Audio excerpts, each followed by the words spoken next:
Okay.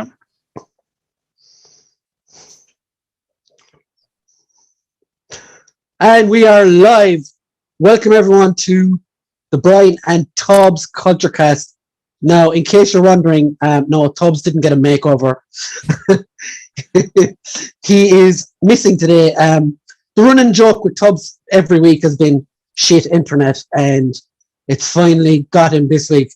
So Tubbs' internet is gone for the week, the weekend basically. And I want to say a big hello and massive thanks to my buddy Michael McGrath for dropping in and filling in this week. And yeah, so Mike, tell us a little bit about yourself and what we're going to chat about this week. A little bit about myself. Well, what can I say? I just started collecting hot toys again. Yeah, the rumors are that Mike is a bit of a hot toy wanker. Yeah, definitely a hot toy wanker. Definitely now. It was Storm Collectibles, but now it's hot toys. I mean, me and you've known each other for about 10 years now. So yeah, we've been around. We've kind of seen everything there has to be seen on the Facebook groups and YouTube and stuff. Yeah, we've been in every figure line going. We've jumped on all the hype. Falling off the hype. Yeah, falling off the hype hard as well. That's what normally happens, doesn't it? Big time. But yeah, so today we're going to cover a few bits and pieces. We're going to do Love, Death and Robots. And obviously, as I always say every week when we're chatting about TV shows, there will be fucking spoilers. We're also going to chat about some horror movies, our top scary horror movies, our top 3 horror games. And there's some trailers to talk about as well, like the Let There Be Carnage, Venom 2, and the Forever Purge, and there's other bits and pieces as well. But we'll get through all that. I'm going to talk toys in a while as well. Because, yeah, Mick and myself collect toys. I know Tubbs doesn't usually collect toys, so we're going to focus a little bit more on that this week as well. So, Cool. I'm tired now. Out of breath. Out of breath, yeah, that's it. So, this, guys, is your spoiler warning for Love, Death and Robots Volume 2. Now, I want to talk about Volume 1 as well, because before Friday, you hadn't seen any of it, had you? No, I hadn't seen any of it. No, not one episode. I just binged it all in one go. So, like, myself and Bruno Letta were kind of like bugging you to watch it. Yeah. So, like, what were you expecting when you turned it on first? I've no idea, because I had no idea what it was about. I'd seen someone mention the episode with the little people in the fridge. Oh yeah. I seen people mention that, then saying it was like, wasn't that clever? And I was like, but then Simpsons did it. Yeah, I thought she was in it all of it. I thought it was like an actual show. Yeah.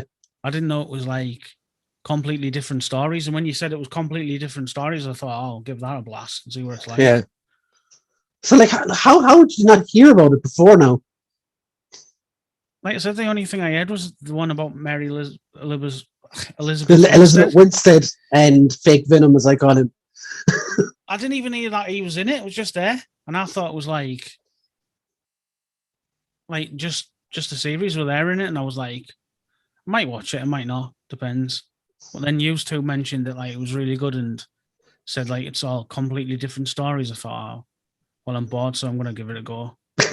As you do, like the one thing I will say is I was majorly disappointed that there was only like 8 episodes in this compared to the 18 in the first. 18, yeah. Like, that's a bit mad. I wonder what the reason behind that was. I think like I read up a bit. I don't know whether it's true or not. Like, but I think they're on about like, because the long gap in the release times between 2 series, they wanted to split. They wanted to split up Volume 2 into Volume 2 and Volume 3, so we get another 8 next year. If that makes sense. Yeah, it makes sense. Yeah. But also that sucks. Like Cobra Kai. You actually just wanted more, didn't you? Because once you got the 8 episodes, you were like, well, the last one had 18, so I wish there was more. Definitely. Like, and there's, like, I don't know, I've been waiting for so long because the last season was so good. And then, like, I'll tell you what it was, right?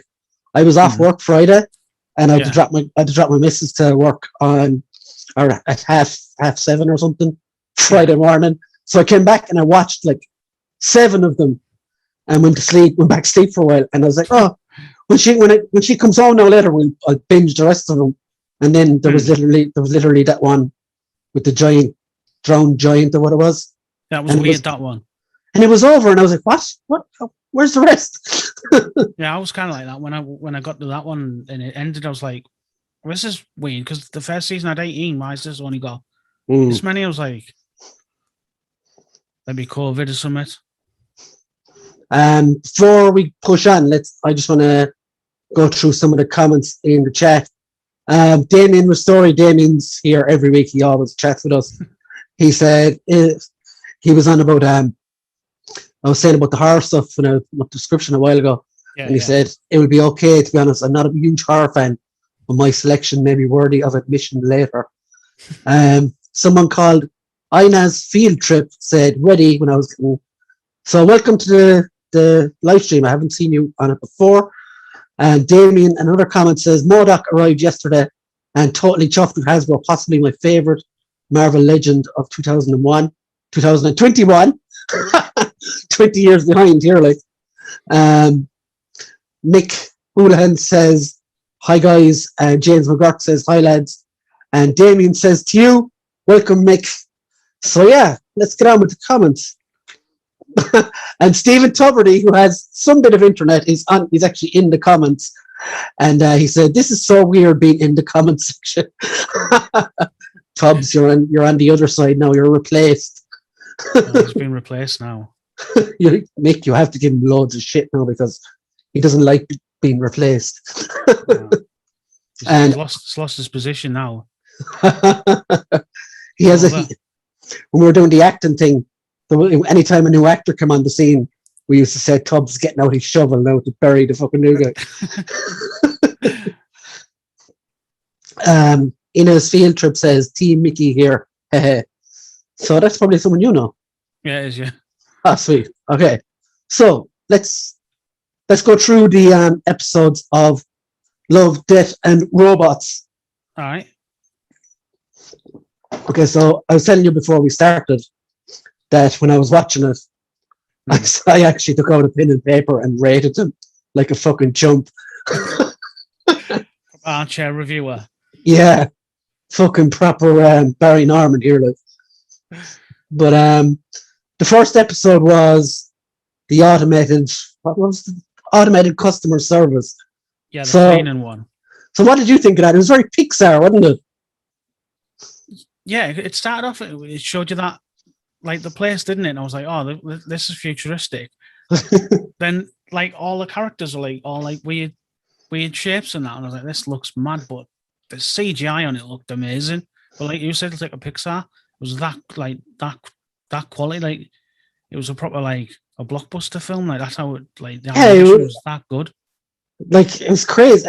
And the funny thing is, like, it is like a glimpse into the future because there are people who use those bloody fucking, those vacuum cleaners and lawnmower things and all, and now, like. Oh, yeah, they do. I keep getting adverts on them for Amazon. Little circle things. I just toss around your room. Like, I think it was a good opener because it was fairly, like, things turn evil, like, and try and kill everyone and kill the dog and everything. But there was still a bit of fun about it, like, wasn't there? Yeah. It wasn't completely serious. Like, him cleaning his gun off over the fence looked like he was having a quick wank. That was brilliant. She proper looked at him like proper funny ass. She proper gave him the bad looks there, like it's fucking brilliant. But yeah, like the fact that like they properly went full Terminator at the end of it was fucking crazy. Like, oh yeah, it was off it, like, because when she was on the video call, wasn't she? And he was like, he was telling her to press all the buttons, and what was it? To try and stop him, like throw the dog at it. Like, just sacrifice the dog to stop it. I was like, this is mad, this. And he's there then like, but your dog would sacrifice its life for you. Yeah, what was it? Looking at his dead eyes. Yeah. It was absolutely mad, like. But Yeah, so she eventually got the gun and blew the shit out of the thing, and your mom was like, "Okay, now every vacuum cleaner in the world wants to kill you. Time to get out of here." Yeah, and she's getting chased by like literally every appliance gone, and the dog poop walker. Yeah, That was mad. That it was so cool. Like if I don't know now whether you rated them or not, but I gave it at the time a 3 out of 5, and I was like, "Oh, I'm going to be really really harsh here," but I really enjoyed that. Like, yeah, I mean, yeah, 3's about right. To be fair, it wasn't the greatest one, but it was fun. So yeah, 3 out of 5's probably about right. Yeah, because like maybe I should have done out of 10 because out of 5 doesn't leave you a lot. Because if you go 5, it's perfect. If it's 4, it's brilliant. Yeah. After that, there was Ice, wasn't it? Or was that the third one? Ice was the second one. Yeah, that was kind of the steampunk one where they all had like superpowers, or they were all like genetically modified. Yeah, they were all modified except the eldest brother, wasn't there? And he seemed a bit moody about that and a bit of emo. Like he was sulking behind that door, wasn't he? He was sulking behind that door while the parents and that talking. I was like, oh yeah, this guy. Oh, it was very it was kind of almost like Sin City and kind of mixed with steampunk, wasn't it? Yeah, it was. It had that like Sin City vibe. Like it was very dark. And it was like there wasn't many colours in it, was there? Yeah, it was like that. I don't know how to describe it. Almost noirish, like. Yeah, it was like that. Yeah. But then I think it really made up for it when they did the ice jumps, and you had the whales. Then they were just lighting up the place. Oh, the whales were class. When I seen the little brother, I was like, oh, it's Chris Angel. Oh my god, yeah. I was like, oh shit, Chris Angel's in it. I was like, oh, we're gonna get some magic here. He's gonna do some stunts. I haven't heard that name in a long time. Nah. But I'm going to be boring here, but I gave that a 3 out of 5 as well. Visually, it was insane. Oh, visually, it was good. The story wasn't that great. It's kind of a story you'd seen before, like, isn't it? I'm not too sure. It was like obviously for the superpower stuff and people getting the modified stuff, yeah. But the whole like, he just wanted to go out to see some winds. It said at first, and it mentioned these whales. I was like, what the hell's going on here? No, but I mean, like the whole like, taking your brother out and making him prove himself in front of your mates, kind of thing. Like, oh yeah, kind of. It was weird, like because it didn't give much context of what was going on. Like why were they up there in this? Obviously, they were from Earth, weren't they?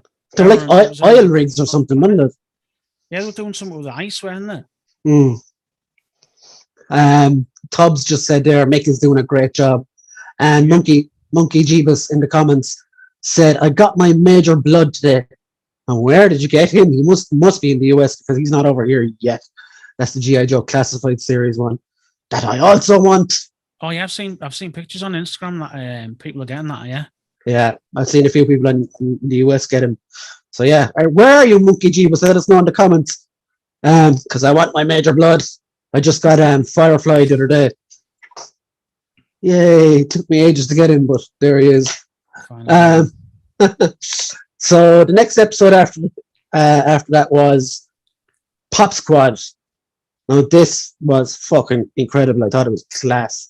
Yeah, I absolutely loved this one. Like when it first started off, I was like, "Oh, we're getting Blade Runner here," because that's what it just looked like.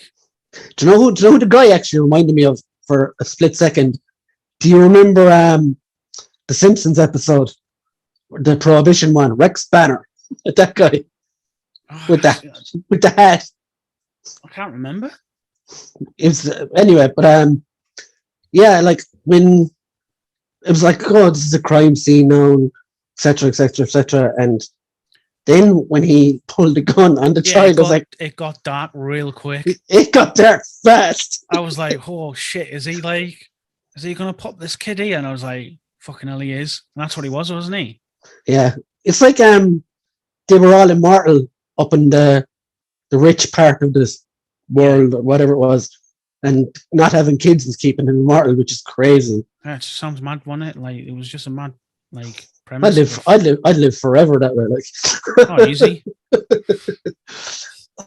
But yeah, you see him then get an attack of conscience with the girlfriend having the same teddy or doll or whatever the hell it was. Yeah, it was like it was sort of like, it was giving him feelings, wasn't it? Feeling that he's probably never had for years, because I'm assuming that's what happens, isn't it? When you don't have kids, your feelings have just completely shot.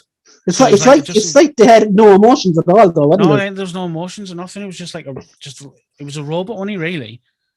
And when he seen that little green dragon in the back of the car, and then he went, he found where the shop was. Did you notice actually the shop was Ipswich Collectibles or something? Yeah, that was the same shop in the last episode, the Drowned Giant, where the big bone thing's hanging over the door. Oh, I didn't notice that. Yeah, it's the same. I think it's the same shop. I know it had the same green. I thought it was a pub. But like, yeah, like when he turns down your one in the car, you know, there's definitely something on his mind. The animation in that and like the CGI was absolutely top notch. Like, yeah, like I think I was talking to you in the chat at the time. I would have loved to have seen. I still would love to see a full on movie like that. Yeah, there's that, and then there's obviously an upcoming episode that we'd like to see a movie of. But 100%. Yeah, so there's like two episodes in this season where you're like, I want more of this. Like, I want a full blown movie. But this one was absolute class. Like, I loved the way he went back when he went down and found. He followed the girl home, didn't he? Yeah. She bought like the train set for the kid, and then he went in, and that was incredible. That was a great episode. I was full sure like that Joanne was going to kill him when he bent down with the hat. Yeah. And she did try. But go on. Well, I thought that last was I thought she was voiced by Sarah Chalk. I need to have a look because she kind of sounded like Sarah Chalk. Oh, she could have actually. Because she's been doing a lot of voice acting lately. She's in that she's obviously in Rick and Morty, isn't she? And she's in that, is it Paradise PD that's on Netflix? I haven't seen that no yet. I've seen a few episodes, quite good. So I was like, I wonder if it's there. I need to check because I said it probably sounded like her. And if so, that's a good shout that I'm getting there because it's quite famous, isn't she? Yeah, definitely. Monkey Jeebus said, "Yeah, I got him at Target. I'm in LA. They're lucky. Well, I suppose that means he will be here in a couple of weeks." And Tubbs said he should have taken the shot. He did take the shot. He just didn't show it. Monkey Jeebus says, "Now I have to stop Target on the 20th for the Clone Wars figures." And Tubbs also said one of his favorite episodes of the season so far. But yeah, it was fucking incredible. It's absolutely class. I love the ending as well. It would like where they shoot each other or whatever, and his last few minutes. Yeah, it was brilliant. Like showdown at fucking the OK Corral. Like. Yeah, that's what it was. I loved that he took in the world in his last few moments as well. Like after where he like looked up at the rain and that. Yeah. It's like he was getting his feelings back or something. Yeah, that's what it was. He was like he was feeling human again, wasn't he? And yeah, that was an incredible episode, though. Yeah, like nobody wants to kill kids, but if they do, that's a pretty awesome way to take it. Damien says, "Brian, can you ask Mick if the figure behind him on the first shelf is that Shao Kahn?" Yep, Shao Kahn right in the middle. Yeah, I can see it too. We're big Storm collectors, the two of us. Well, one of us is still. Tubbs says, "I'm watching Wild Things, boys." Yeah, that's just Tubbs. He's just a filth ball. Is that the one with Nev Campbell in? Yeah. I haven't seen it. What? You haven't seen that? I've not seen it. I don't think you're allowed to make 21 if you don't watch Wild Things as a teenager. No. Yeah, I don't think I've seen it. I know everyone's crack on why everyone wanted to watch it. It's the pool scene in it. Yeah. I've seen the pool scene, you know what I mean? All right, you're fine. You know what I mean? Don't need to watch the film now. That was it. You're fine. You can pass go. Yeah. Collect 200 quid, whatever. After that, then there was Tall Grass, which I fucking loved as well. Oh, I also gave pop whatever it is 4 out of 5. 5 I thought you would have given it 5 there, like. No. No, generous today. You won't guess what my favorite one is. I don't think. It's not Cold Snow either, which we're going to talk about next. So yeah, Cold Snow was very Star Wars Mandalorian inspired, I thought. So which one were you on to now? I messed up there. Cold Snow was the next one. Snow in the desert, you mean? Snow in the desert. Yeah, where did they get cold snow from? I don't know. No idea. I was like, well, what's he's gone from tall grass to some snow thingy, yeah? Yeah, my list is all like jotted down. You try and read my writing.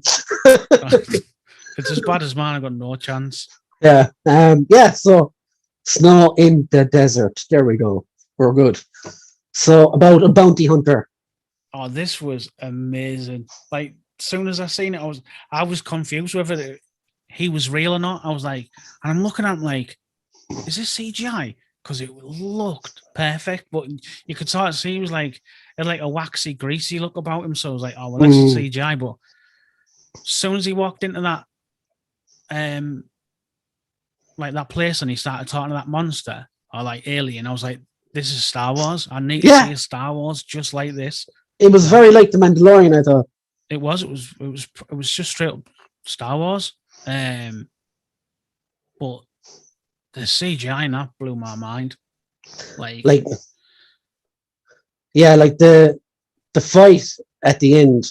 Oh, the fight was insane. Oh my god, it was incredible. Like when she rips her hand through that blokey, and then when he laid on the floor, you could see his like rib cage sticking out and that, and like a bit of his guts. I was like, that's mint. Like you'd never see that in in a practical film. It wouldn't it wouldn't look that gory. Like I don't know, like when the main guy shot her, I was like, oh fuck. Yeah, I was like, oh shit. I didn't. It twisted and turned. Like it was excellent. For like it was only like 18 minutes long, wasn't it? It was so good, that episode. It was like I say, it was very much Star Wars, and like this, he sat in the canteen and he ended up in the shootout. It was like, oh, this is like Han Solo and freaking yeah. I was like, this is unreal, this. But honestly, it's unbelievable. Like, yeah, it's like if Han Solo was a Mandalorian. That's what would happen. Well, I was saying to my brother, like, if you're gonna watch one of them, just watch that. Even if you're not that interested, just to watch the CGI, it's incredible. Yeah, like that's what I think across this season, the CGI has jumped another level. It has from the last one. Like some of them just look amazing, and like that, like we said there, Star Wars. It's like a R-rated Star Wars. That's what it was. Like, yeah, that's what it was. Like, limbs getting blown off, heads blown off. And what did you think of the twist at the end? Like what would there being like her being an android or whatever she was. But I thought you said something like that before. She was she wasn't an android. She had an accident or something and had her parts replaced. Yeah. She was like, what she said, she was in a car crash. The only thing survived was, did she say a spine and half a brain? Yeah, half her brain. Yeah. Yeah, it was something like that. And I was like, oh, and the way she looked, like all the white, it looked cool as fuck. But yeah, I don't know what it reminded me of. But something in my head came up, and I can't think of it now. But she looked fucking class. Oh yeah, she looked unreal. At some points, I thought she was real. And sometimes she wasn't CGI. I was so confused. But I gave that one, like, I would give it a 4.75 out of 10. Yeah, it was close. But yeah, it was fucking awesome. I loved it. It was my second favorite of the whole lot. After that, I will get this next one right. Was the tall grass. I'm never getting on a train again. No, if a train stops, I'm going to hide. Locking myself in the toilet. Yeah. But like, do you know what the main guy seemed like? It seemed like something Tom Hanks would be in. Yeah, it was a Tom Hanks film, though.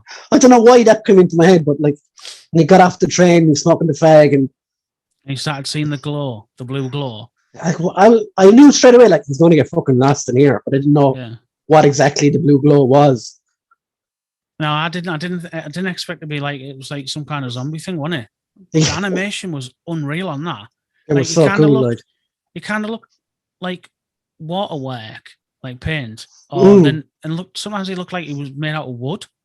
Yeah, it was weird. It's kind of similar to the animation on Into the Spider-Verse, wasn't it?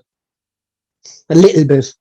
Yeah, kind of like because it was that 24 FPS, like you could Yeah, see that the kind frames of jump, you know what stoppy I mean? fucking But yeah, the animation and the just the way it was stylized was incredible. But the zombies looked amazing. Yeah, they were so cool. Like they didn't have like a face, did they? Then he started screaming, and his face, like his mouth appeared. I thought that was really good. I like what shocked me was the dude survived. I was all ready for blood, like. Oh yeah, I thought he was gonna die. Then Train Geezer just comes out of nowhere with a torch. I absolutely love the scene though when they're moving away on the train and just the whole field is all fucking glowing. Yeah, like obviously there's more coming out, and then he obviously explains like the train stops here every time, and he said it's like some kind of portal to another world.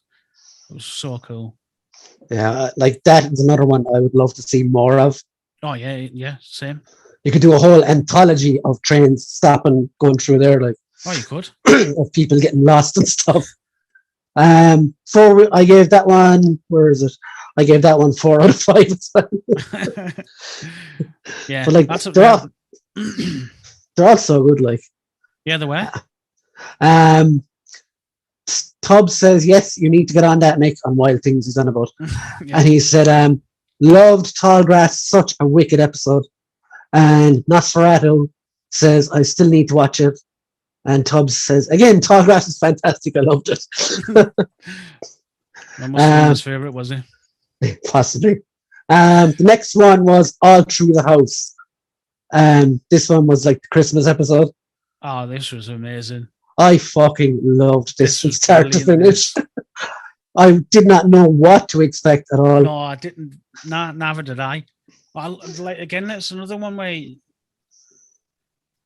the animation was so good, obviously, because it was dolls, wasn't it? It was. Like, they reminded me of the fucking the thing in the Smiths ad for some reason. It reminds me, like you used to get like films like years ago that used to do it, where it was like it was like plasticine models, but they had like clothing. Yeah, I know what things around about. Really good. I'm trying to think of what it was like, but yeah, I was not expecting when they had the bump downstairs, like, oh my god, it's Santa. Yeah. And I was like, oh, this is class. And you go to sneak downstairs, and you're like, oh, wonder what it is. Then that thing appears from the tree, like its tongue. It's taking that classic thing of kids sneaking down early for Christmas, and then like you see the fucking tentacle into the milk glass. Yeah, I was like, what the fuck is this? That was as soon as I seen the tentacle, I was like, what the fuck is this? That's not Santa. What's this about? Like I thought then when the creature showed itself that it wasn't going to find them, and they were just like, oh, I'm never going to sneak down again. But when it actually came up to them and puked out a present each. Well, when they come up to them, it was like, oh, we're getting some alien vibes here. It's gonna eat one of those kids here. Then it started puking up the present. I was like, what the fuck is going on here? This is bizarre. And he knew their name, and he was like, good. Yeah, and he had that like his that little hands coming from his mouth, and he was doing the. Yeah, it was like, this is mental. Like whoever wrote that is definitely on the best drugs in the world. Like, he's took that Krampus to a new level there. 100%. But like, I think what made the whole thing though was the kid at the end. I wonder what would happen if we weren't good. I know, yeah. That's what I'm thinking. I was like, I need to see another episode where someone's been bad and see if he eats them or something. Yeah, like what did he say? Like, stay good or something like that. Something like that. Yeah, and then he just fucks off up the fire. I gave that 5 out of 5. That was my favorite one. And I know Tubbs said in the comments there it was a bit short, but I think any longer and you kind of dilute the effect of it, I think it was the perfect length, being honest.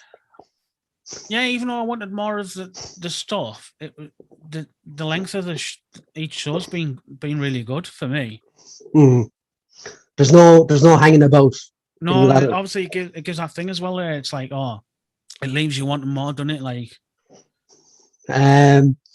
so yeah, I gave that one 5 out of 5. That was my favorite of the 8. Life Hutch, Michael B. Jordan versus a killer robot. That was mad. That it was okay.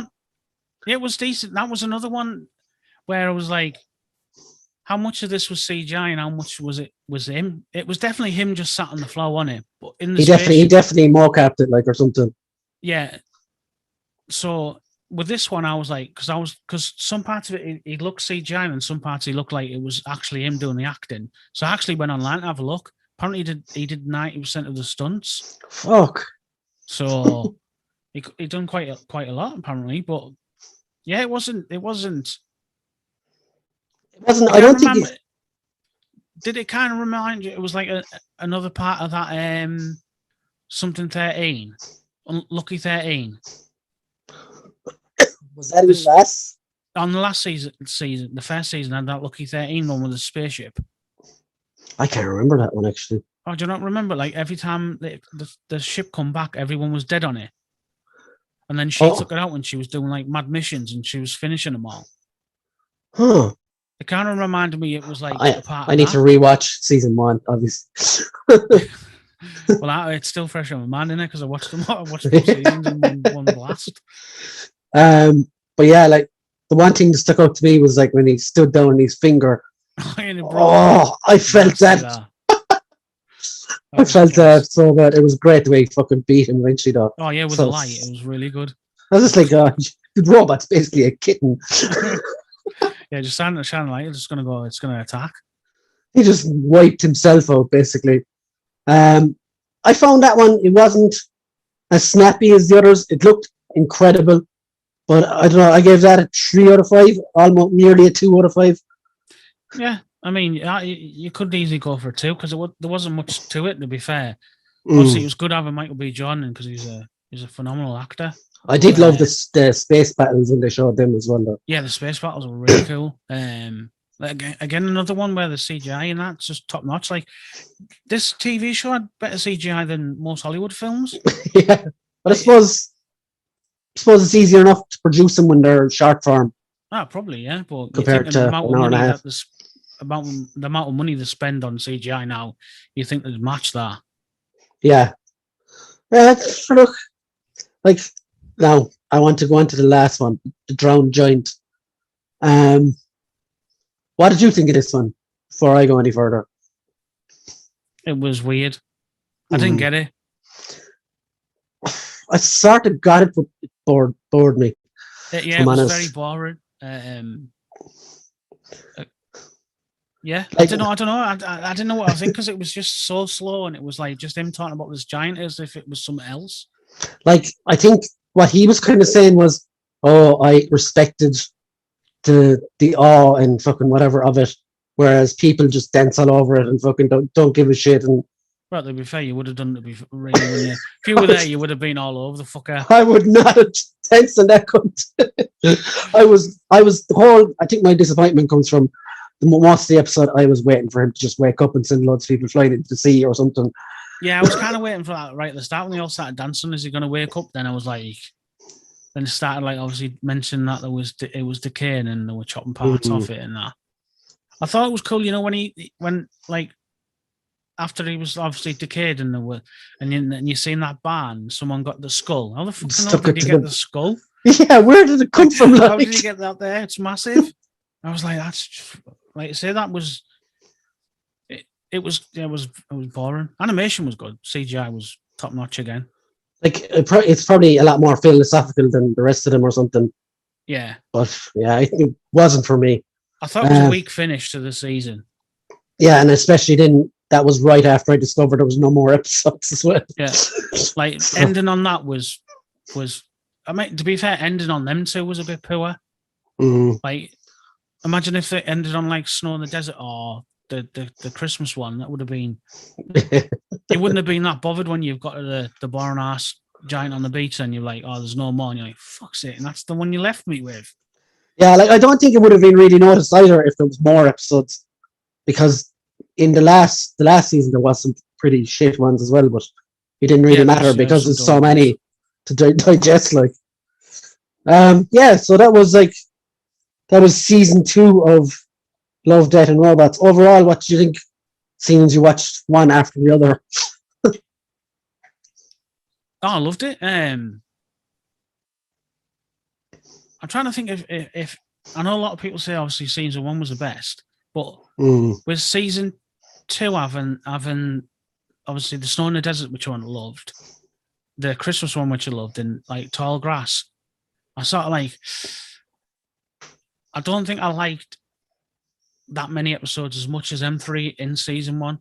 Yeah, I'd be the same. It was more, what I'd say is better quality over quantity. Yeah, that's what it kind of was, wasn't it? It was better quality. Like, I said, M3 were just like outstanding. Like, they just showed what you can do with such little story, little time. Like, I think for me, like when I think back on this in, I don't know, 6 months' time, I'll still remember 3 or 4 of them.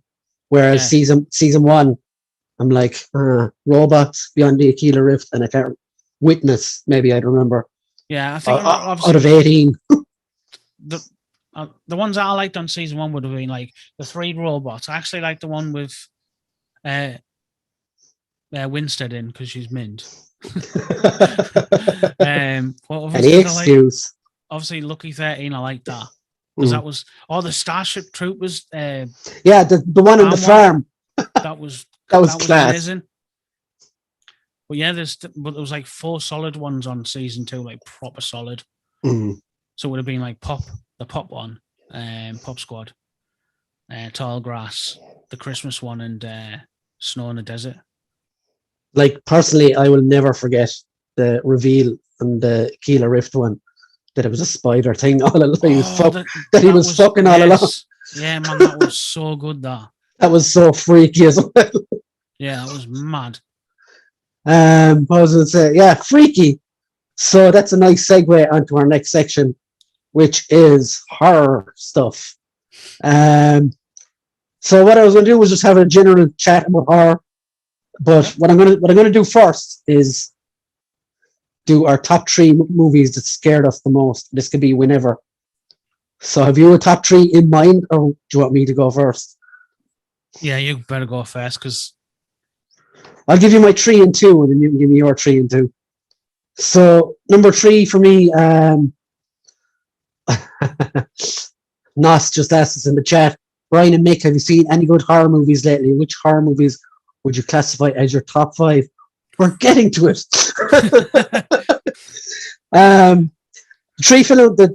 Number 3, Insidious.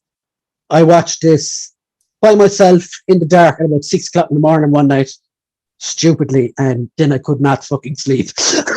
Insidious, that's Ethan Hawke. Yeah, I think so. It would say I sleep right beside a window, and there's a jump scare in that. There's this really freaky cunt goes right past the fucking window. Do you know what the biggest jump on that, and I wasn't expecting the lawnmower bit?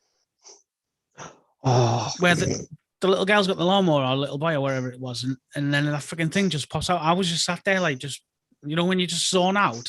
Yeah. And then they hit the roof. I was like, shit, the fuck. All of a sudden, it's like a slap across the face. Yeah, I was like, what the fuck was that? And I was like, out of all the stuff, that's the one that got me. Because, like, I'd say there was a crack in the curtains in my window, so you can kind of see out. Yeah. And I was sitting there, and I was kind of drifting off, drifting off sleep, like half. And next thing that bit happened, that jump scare window. I was like, Jesus fucking Christ! And I couldn't fucking sleep there for the rest of the night because I kept looking at the fucking crack in the window, expecting some cunt to looking back at me. Number 2 for me, Pet Sematary, the old one, Stephen King one. I watched this when I was a kid. Yeah, as a child, that terrified the life out of me because my neighbor had cats and dogs that had died not too long. So every time I walked past her house, I was like looking around constantly, and then I just sprint the last 100 yards, all because of that fucking movie. Okay, give us your number 3 if you've thought of it. My number 3. Fuck. See, horror films don't really get me. Obviously, like the jump scares. I tell you what, that proper got me when I was a kid. We're going back 90s here, right? And I'm going to say this: there was an episode of the X-Files, and it was about like a predator thing. You know, like he could go invisible. I remember seeing something like that, and I was like, "Fuck me, that's scary as fuck." And it was just an episode, and for the life of me, I can't remember what the episode was, but it was like I say, it was some predator thing. So I would have said that was one of them. I know what my number 1 is. I know what it is. But 2. Okay. What would I say for 2? What proper got me? When I first watched It. The first one, the TV one. Yeah, the first It. Yeah. The what's his name? Pennywise, dancing clown. No, Tim Curry. I'm on about Tim Curry. Yeah. I know Tubbs knows in the chat saying yes. He's a massive fan of It. Yeah, I'd go with that for my second. And like, were you scared of clowns, or is it just Tim Curry in that movie? It wasn't a clown. It was. Well, yeah, it was the clown. He was creepy as fuck, wasn't he? And he was. But then, like, when you got all the way through the film, you're like, oh yeah, it's proper scary. This then, that end. Yeah. It sort of goes, oh, this is a proper good horror film. Then, oh, it's absolute shit. Yeah, like, are you serious? Is this what it is? And what did he kill him with? A fucking aerosol can. It was so much stupid. I was like, this bollocks, man. Like, it was proper scary. Then it just went like, that's it, it's done. Yeah, that's when Stephen King was stuffing his face with coke. Oh yeah, he was. He was easy. Just like I say, it went downhill. But like, Tim Curry as Pennywise is the book ending is so much worse. Is it? Yeah. Oh, is that about like something to do with a turtle? Yeah, that's part of it. Even if Tubbs mentions it in the comments, I'm not reading it out. It's like, yeah, kids haven't. Yeah, I'm not even going to go there. Basically, like, without going into the gory details, the only way they can beat Pennywise is by losing their innocence. And you can read into that. Yeah. I read that. Yeah, like, nah, fucking fuck that. grim as fuck. Grim. So, my number 1, I don't think a lot of people will have heard of it. When I was about 8, 9, 10, 11, that age thereabouts, I was obsessed with fucking aliens, alien abduction shit, and all that kind of stuff. I don't even know why, but anyway, there was a movie, made-for-TV movie on Sky One called Fire in the Sky, and it was so fucking realistic looking. I didn't sleep for weeks after watching it. Really? Wow. Yeah. It was based on a true story as well. Travis something, I think his name was. And yeah, it was like these 4 hillbilly guys and they're out drinking or whatever, and then one of them doesn't turn up till Tuesday a week later with no clothes, and then he kind of starts dreaming about it, remembering back. Yeah. And Jesus Christ, it's fucking horrific thinking about it. It's so realistic. Now if I looked at it now, it's fucking stupid, like. But as a child, like, when I saw that, I was like, oh. Is that not like a bit like that Mila Jovovich one or whatever she's called? Yeah. First something. First kind or something. Fourth kind. That was apparently a true story, wasn't it? Yeah. I watched that and I thought that was. It wasn't that bad. It was kind of creepy, but I wouldn't have said like, oh, it scared the fuck out of me around. It's watchable though. Oh, it's definitely watchable. But there's another one as well, Alien Abduction, the McPherson tapes. It's like a found footage alien abduction thing. And that's really, really fucking real looking as well. I've always hated those kind of films since, like, like found footage ones, like bit of Blair Witch then. Well, I don't mind found footage in general. It's just alien stuff fucks me up. Remember the hype around Blair Witch? Yeah, it was boilish shite. The fucking hype behind that was insane. Saying that, the only other film that's had that hype, and I've watched the film and thought, this is absolutely garbage. Paranormal Activity. You can fucking put them in the bin. Oh, they're all 5, 6, 7 of them. Absolute shite. I watched that. I watched one of those. I know we're going off topic, but I don't care.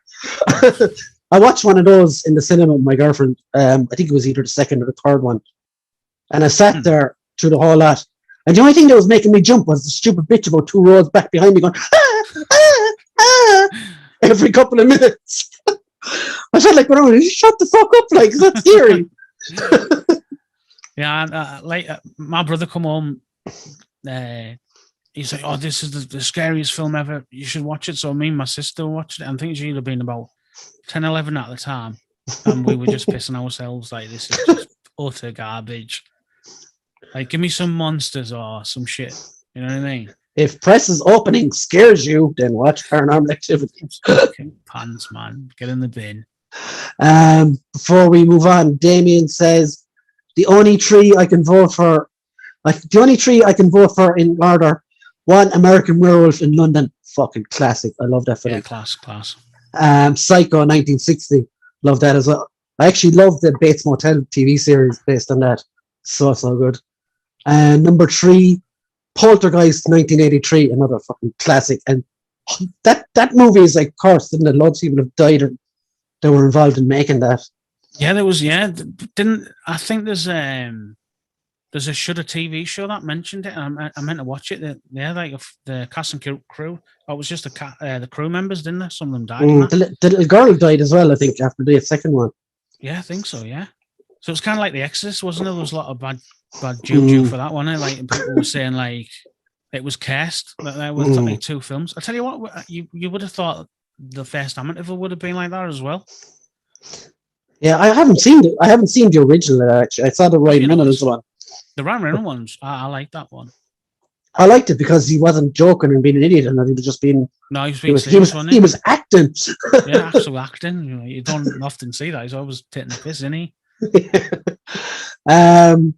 In the comments, Tubbs says Sinister, Conjuring, and Captain Marvel. Tubbs hates Captain Marvel. Well, wow. Brie Larson. He's not going to like this. I loved it. I thought it was brilliant. I liked it as well, and I ripped the piss out of him every week. He said, Noss says Tim is class on about Tim Curry. Yeah. Tubbs said, it scarred a generation of the kids in the 90s. Yes, and I love art. Tubbs said, oh, Christ. He says, basically, they all banged Beverly in the sewers. Yeah, thanks, Tubbs. Yeah, I'm glad they didn't go that route on the freaking new one. I would have turned it off. Yeah, and Bean Lord says Hereditary. I actually really enjoyed it. I really enjoyed that. Yeah. Really good film. Still need to see Midsummer. It teaches you not to stick your head out of the car window anyway, that's for sure. Oh, yeah, don't do that. Don't pretend to be a dog. No. But I tell you what, like, obviously, I've said my 2, haven't I? For my number 1, that it didn't much scare me, rather than it freaked me the fuck out big time. The Exorcism of Emily Rose. Really? Yeah, the fucking position she was getting herself into when she was possessed, I was like, this is fucked. Like, that's what like proper gets me as well. Like, it's not like scary shit. It's like proper weird shit. Like, that film freaked me the fuck out. Because it obviously it comes up with obviously based on a true story, and then you see this lassie just getting in all these weird ass positions, and then she's talking in tongues and shit. I was like, this is literally the best exorcism film I've ever seen in my life. I absolutely loved it. And God, I've watched it loads as well. I think out of all like horror films, I'd probably say that and the Evil Deads I've watched more than. Evil Deads are kind of half horror.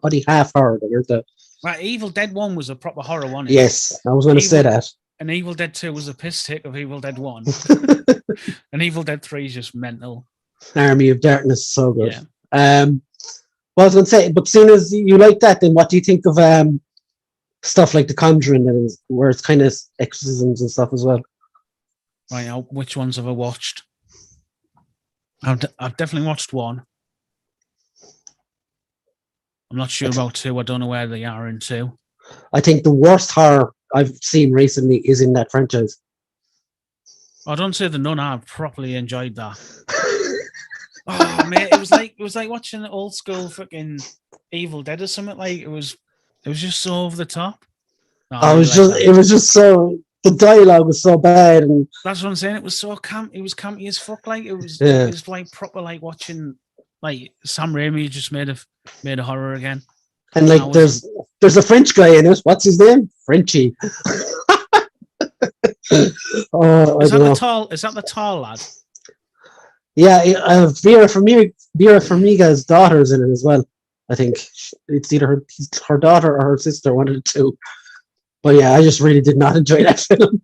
No, I liked it because it was old school, properly old school.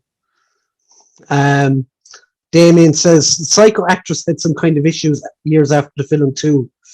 And Nas said Martyrs was pretty insane.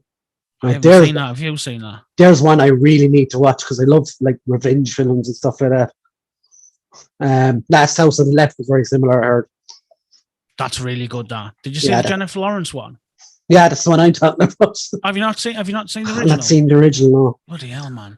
How many remakes have you watched and not watched the original? Too fucking many, I think. What about Hills of Eyes? I've seen all of those. Right, that's good. Do I actually watched the other night since we're on horrors? Wolf Creek. But that is some I absolutely love them. Fucked up shit. There's a good story of that. So obviously it's done in Australia, isn't it? So the guy that done the prosthetics, because the prosthetics look pretty real, don't they? Yeah, it looks fairly real, the whole thing, really. Yeah, so what he'd done, he'd come home one night and it was pretty dark, and he was like, I can't leave the body parts in the car overnight. So he said, fuck it, right, I'll take them all in. Well, the only neighbours only phoned the fucking cops, didn't they? Said he's got fucking body parts all over the place. The cops come out, right? And like obviously knocked on the door and had a word with him. And he said, oh, come in, I'll show you what they are.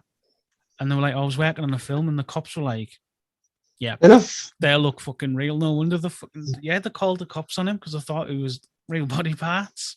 Oh my God. But, did you watch number 2?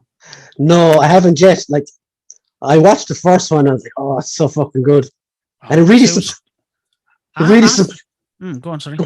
It really surprised me as well. Which one of them survived without spoiling it? I mean, I haven't watched it for so long, so I can't even bloody remember. But basically, go on. Basically, the guy survives and not the girl for once. Oh yeah, it's usually a girl, isn't it? But what were you going to say? You haven't watched it for ages. I haven't watched it for ages, but I love Mick. He's absolutely mental. And the start of the second. Have you ever watched Neighbours? No. Oh yeah, I have. Yeah, the TV show. Yeah. Do you remember the Scullies? Possibly. The one with fucking Felicity was absolute mint.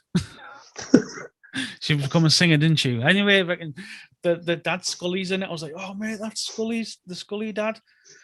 And like, Mick gets him. So, like, the thing that, actually, in the first one of the girls is in Home and Away now. The really hot one, yeah. Not the one that gets what was it? Head on a stick, whatever he says. I need to watch him again. I watched this first season of the TV show. I watched the first episode the other night. I really enjoyed it. It was fucking... Everything happened so fast. I was like, is this real? Yeah. I think I bought season 1. And there is 2 seasons, isn't there? I've only started season 1, so I didn't even look into season 2 yet. I got them on PlayStation, wrote £2 for the full seasons. Sweet. When PlayStation video was still a thing. So yeah, I grabbed both seasons. I'm a big fan of them. Then again, for me, if I'm going to watch a horror film, it has to be super gory for me. Like I need to see freaking limbs getting chopped off, or the skull getting crushed. Like on Halloween, when he crushes the guy's skull outside, I'm like, yes, come on. But that guy fucking deserved it anyway. Yeah. I was like, for the worst plot twist of the movie. I just love, like I say, like, obviously Texas Chainsaw Massacre's up there. He's screaming like a pig in that. Like there's a lot of good suggestions in the comments there now as well.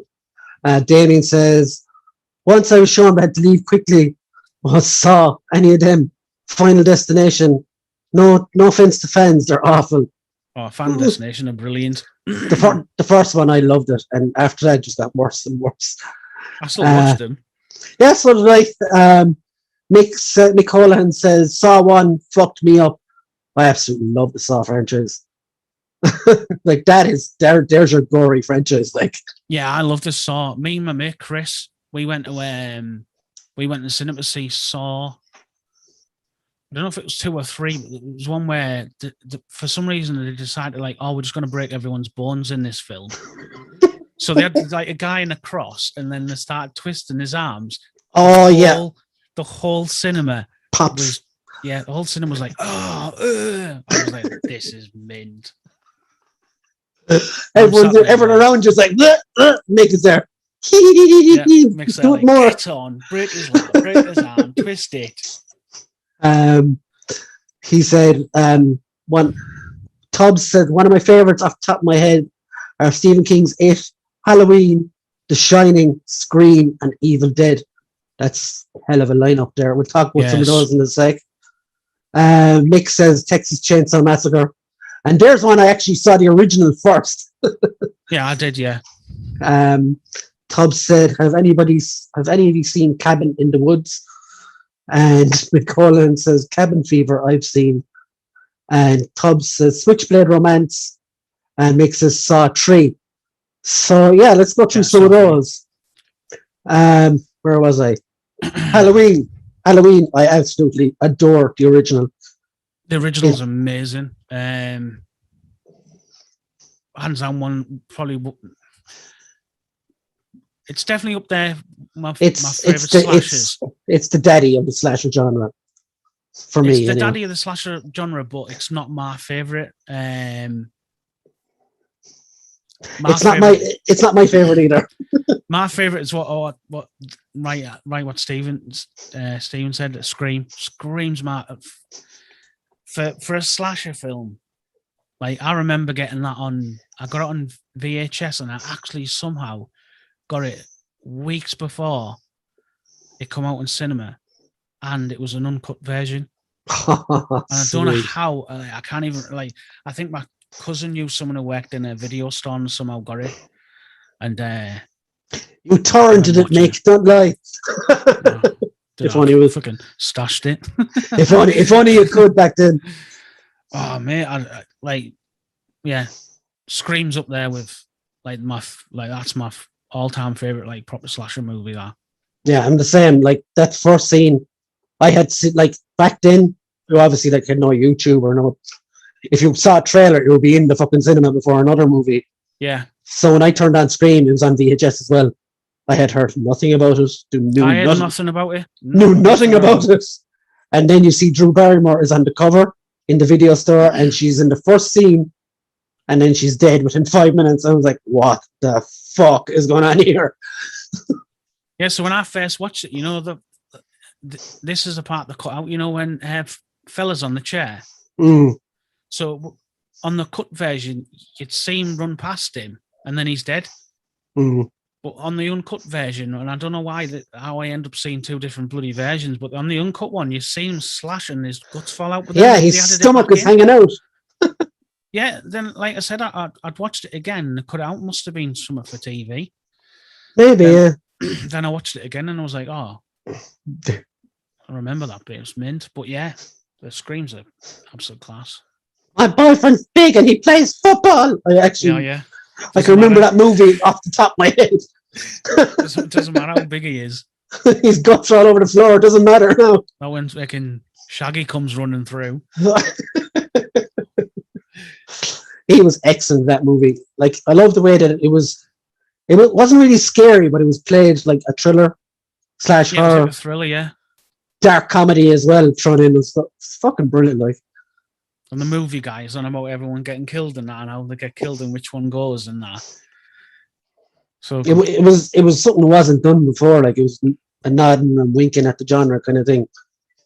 it was a reimagining of the genre as well, wasn't it? Mm. Because it spawned a hell of a lot of copycats. Because then all the remakes came, all the, like, what you did last summer came Urban Legend. Urban Legend was really good. I know what you did last summer was really good as well. I totally forgot. Yeah, like I was watching it. I watched it. That would have been last year. I rewatched it. I didn't know Leonard from Big Bang's in it. Yeah, it's crazy when you watch old movies and you see like stars now as they were like young and up and coming. Like, oh yeah, it's good. Like seeing stuff like that. It's like Jennifer Aniston in the Leprechaun. Oh my God, I've not seen that either. Oh yeah, I haven't watched them for donkeys. I'm offended. But it's meant to be. It's meant to be class, though. The Leprechaun. Have you not seen the first Leprechaun? No. Oh, it's good. It's proper cheesy. But then there was like a time in my life where I'd watch like loads of cheesy horror films. Like I watched like Faust. Have you ever seen that? No. The vampire. That's a mad one. And there was another one. Have you ever seen Wishmaster? Wishmaster, yeah. I've seen a few of those. Wishmaster's so good. The Gin. Yeah. Have you ever seen Silver Bullet? It sounds familiar. I don't think so, though. Oh, there's a werewolf on it. It looks like a fucking bear. It's just massive. Me and my mates used to just watch like proper rando ass horrors back in the day, man. I actually love the American Werewolf in Paris film as well, and loads of people shit on that. Like, could you still watch it now though? Yeah, I watched it like last year sometime during lockdown. It definitely. I'm surprised. You know what? I'm surprised that there isn't a remake of that. There probably will be fairly soon. Because that's one. Be like, I think that'll definitely get done. Like if you think about it, like because it was so popular when it first came out, wasn't it? I think you'll see werewolves and vampires come back into the limelight fairly soon. Like, got a new Dog Soldiers then. Because Blade is coming out in a few years as well. Like, so yeah. Everyone's going to want a piece of that pie, like when that comes out. Oh, definitely the vampires thing again. You think if Marvel's Blade does do well and it is like kind of horror, do you reckon like we'll get like a new Underworld or some shit? I haven't had one of them for a while. There was how many of them is there? There's about 5 or 6 in there. Oh, 5 or 6, yeah. Definitely. Yeah, they were cool as well. And as well, like the new Resident Evil game has lichens, they call them, and vampires in them. So definitely making a comeback. No, definitely. I just wonder if I wonder if they start adding them in the Resident Evil films because they're on about making a few now, aren't they? They're making a brand new Resident Evil film actually. Well, there's 2, isn't there? Is there 2? Yeah, there's one for Netflix. There's a Netflix one, which is an animated one, and then the new one's Resident Evil. Well, is it Welcome to Raccoon City? Well, there's 3 in that case because they're making a series, they're making a film, and they're making an animated film. Yeah, I've seen the trailer for the animated film. It's got Leon and Claire in it. Yeah, that's coming next month, I think, or the month after on Netflix. Because the trailer's like Leon's in the White House, isn't he? Looks class. Mick or Tubbs says Scream completely revolutionized the whole genre in 1996. Yeah, definitely. Yeah. Mick says, here's a random one. The first Blade film. I suppose you kind of could count that as horror, couldn't you? Well, vampires is a horror thing, isn't it? Like because like literally about monsters, isn't it? I would say like 90% of the people that watched that back then did not know it was a comic film. Oh yeah, loads of people didn't. Mick says RE8 is amazing. Horror is back. RE film is animated. I am about halfway through Castle Dimitrescu in Resident Evil 8, so no spoilers, please. But as well as I want to play it. I am enjoying it though. It's a lot of fun. A lot of jump scares and stuff, but it's not really scary. It's more action oriented, I would say, without spoiling it. Yeah, there is an RE film that's animated. Johnny Depp in Night on Elm Street. He was in the Nightmare on Elm Street. Was he in the first one, or was it 2 or 3? Yeah, it was in the first one. He Was it basically the very first one? he evaporated into a puddle of blood. Yeah. That was a great scene. Damien says, one film that creeps the heck out of me, not worth to watch, is The Visit. Enough said. I haven't seen that. I've never even heard of it. Neither have I. I'm going to write that down now and check it out later. Yeah. Oh, Damien asked if I was a butcher. I know, yeah. I forgot to say that one. Are you a butcher, Mick? I must look like a butcher. Do I look like him off, what is it, Coronation Street? Remember the big bald dude? Yeah. What's his name? Oh, Fred, wasn't it? Fred, yeah. I say. I say. Jesus Christ. I think he's just on about you loving all the gore and shit, though. Oh, man, yeah. I think I'll be well as a butcher. Have you seen Mick? He's at 6 foot something, like. I wish I was 6 foot something. Look like a fucking monster. I'd look like Kane, wouldn't I? The big red bearded machine. Yeah. Film, won't I? See No Evil. You've seen that? Surely you've seen that. Yes, Jacob Goodnight. Oh, terrible. James McGurk says, not really a horror, but I love The Lost Boys. Yeah, Lost Boys is a cult classic. I've only watched it once. I can't Really? remember it, yeah. Another 90s one that I never... obviously, it was out before, wasn't it? But I watched 80s, it in the 90s. 80s, I think. Yeah, I rewatched it about maybe just before COVID. It still holds up, I think. What am I going to say? Damien says Paddy from Emmerdale Farm. Yeah. I've heard that. Oh my God. That's why I keep the beard. If I shave it off, I either look like Paddy or Phil Mitchell. Oh my God. But my father's been called Phil Mitchell, which is fucking hilarious, and he hates it. And my brother looks like Ben as well. Nick says gets better after the castle. Excellent. Yeah, looking forward to getting more into that tomorrow after work. Oh, work. Yeah, so horror games. I was going to say, like, I've a top 3 down here, but I did them kind of in the same style as the horror films. Ones that kind of freak me out a bit. Okay. So I'll do the same thing again. I'll do my top 2 or whatever, and then we'll move on. Yeah, number 3, Outlast, because I'd never really played a horror game where you've no weapons before. So when it annoyed the fuck out of me, it kind of freaked me out. I was like, why are you following me? You cunt, I can't fight back. I turned it off because it was pissing me off. I couldn't fight them. I was like, what's the point of this? And my number 2 is from the days when I was a PC wanker. Do you remember a first-person shooter called Fear? Yeah, I never got it because I was never a PC wanker back then. I am now. Absolutely incredible game. Yeah, I've heard it.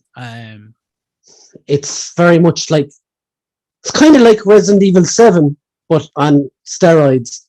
Because yeah, because you've got the little creepy demon girl, but you've also got like soldiers and stuff like Call of Duty trying to fuck you up. I like the slow motion gunplay on it. That's really good. Like you can just Years slow since I've motion played and it, just though. absolutely riddle people with bullets. I think the thing that got me about that game is you're walking up the steps or you'll be coming up a ladder. Then all of a sudden the child is just staring at you. Like, oh, Jesus Christ. And automatically then you fire the gun. Like, what would be your 3 and 2? Or 2 and 3? So, let's have a look. I'd go for my 3rd one. That proper freaked me out. And it's pretty recent. I want to say the hospital scene in Last of Us Part 2. Oh, down in the, yeah, I know we're down in the basement thing. And then you start hearing that freaking door go and you're like, fuck, what's behind here? And then you start going through that tunnel and it's just like bits of shit. I was like, this is fucking mad, this. That scene straight out of Aliens, isn't it? Yeah, that's what it was. It was like Aliens, yeah. It freaked me the fuck out. I was like, mate, what the fuck? Like, because by that time you'd already been like through a fuck ton of shit anyway, and then you get into this and you're like, come on, mate, like I just want out here.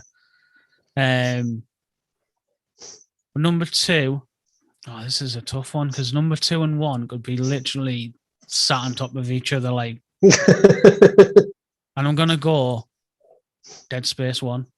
Oh, that's a class game. See, I got that, and I just bought a 5.1 surround sound system. Not the best time for that. And that game utilizes that to its full potential. Like I was hearing in ghosts and all kinds going around my head. Like you're just playing it and you get because you're in the 5.1, mate. You like it was like here, then it was there, and you're like, fuck this, mate. And then you be going down a corridor and you'll start hearing all this ghost talking and shit. Then next minute someone jumps out the fucking out of a wall. They were like necromorphs or something, weren't they? Yeah, and they're just like fucking. This is where they scurry towards you as well. Yeah. And you've like got to be spiders. like, you've got to freaking shoot the legs off. Like, fuck off, get away from me. No, that freaked me out as well. I thought I was going to add that, but my number 1, like the first Resident Evil. Yeah, I knew you were going to say that. I couldn't finish it for ages. And it wasn't like, I know everyone picks the fucking stereotypical dogs jumping through the window part. That didn't bother me at all. I turned the PlayStation off. I know a cousin of mine who was playing that for the first time, and when the dogs jumped through the window, he ran out the door of his room screaming, looking for his mother. And that's a true story. But yeah, like even that opening scene where the zombie just turns around and was like, it slowly turns around. Yeah, like it's bent into the brain now. Yeah, like what a lot of people don't remember is Resident Evil is the very first kind of ultra realistic game we had. Like, it was a proper first horror as well, really, wasn't it? Coming from a Sega, Mega Drive, and Super Nintendo, like, and yeah. I mean, when was it out? I think 96. It's 96. I'd have been 12. Same here. My fucking dad bought it for me. Like the guy wouldn't for me. The guy wouldn't sell it to me, and I know why. I seen it in the magazine. I was like, "Mum, can I buy that?" And she was like, "Yeah." She went out and got me it. Mick Holland says in the comments, the first Resident Evil games, I couldn't finish them as I'm terrified of the spiders. The spiders didn't really bother me. It was just, I think it's the overall feeling of the house. So you can hear the fucking ticking of the clock. And Resident Evil 1, the house was it was proper freaky, and it just like it become like a second character, didn't it? The house. Yeah, it was just the atmosphere of the house is so fucking intimidating and scary and shit. Oh, and then the puzzles then as well wrecked my fucking head. Oh, the puzzles, yeah. 1 minute you're scared shitless, the next minute you're trying to solve a fucking Rubik's Cube. Like, fucking hell, man. And like, was it, you got to a certain point then where the zombies were gone, and when you went back, there was like these jumping fuckers, hunters or something they were called. Yeah. They could literally slice off your head in one go. It's fucking crazy. That we got a game that fucking advanced so many years ago as well. And Resident Evil 2 never really bothered me. No, Resident Evil 2 didn't bother me. I think it's because it was more open, wasn't it, really? I think I don't know, you felt more armed. Like in Resident Evil 1, you had like a knife if you played as Chris at the start. Yeah. And you would only need like one clip if you played as Jill. I think the only thing more scary than Resident Evil itself was the dialogue. Yeah, the big American. What was the guy who had the revolver? Barry Burton. Yeah, it was probably just that American type one. It was just like, stop! Don't open that door. You were almost a Jew sandwich. Yeah, that was freaky as well. The door, like, it wasn't just that. It just sounded like it was obviously the creaking. It was how long it took to freaking go into another room. and that you were going into total blackness as well. Yeah. Mick says also Dead Space, terrifying. Yeah. Silent Hill. I don't know. I never really played them. I played a bit of them, but I couldn't really get into them. I don't know what it was. It's like a mate of mine, Paddy, who does the Let's Survive. Paddy plays. He absolutely loves Silent Hill, and yeah, I wasn't a huge fan of it myself either. Mick also says Evil Within 1 and 2. I played the first one. The second one is a lot more open. I think the first one is better though. The first one's pretty creepy, like. Nas